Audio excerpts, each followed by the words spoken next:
Այսին բոլոր թվարկած հարցերով սրանք տվել են բազմաթիվ խոստումներ, թե սահմանային անվտանգության, թե խաղաղության, թե ոստիկանության պահվածքի, թե հանցագործությունների նվազման, բայց չի եղել։ Ինչու՞։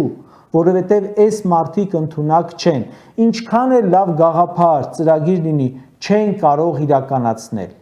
Հիմա խեղճ հարիվը սահմանային անվտանգությունը չի կարողանում պահել, ոստիկաններին չի կարողանում զսպել, չի կարողանում բացահայտել հանցագործությունները, չի կարողանում այնպես անել, որ փողոցներում իրար չսպանեն, չի կարողանում այնպես անել, որ մարդկանց չթալանեն զանազան միջոցներով ու նաև հիմա ինտերնետով։ Ու արդյոք որևէ մեկիդ մոտ հարց է առաջանում, թե ով է մեղավոր, որ մեր ժողովուրդը չունի անվտանգություն եւ ոչ մի տեղ։ Չունեք պատասխանը, արդյոք պատճառն այն չէ, որ նա խեղճ է ու հարիվ։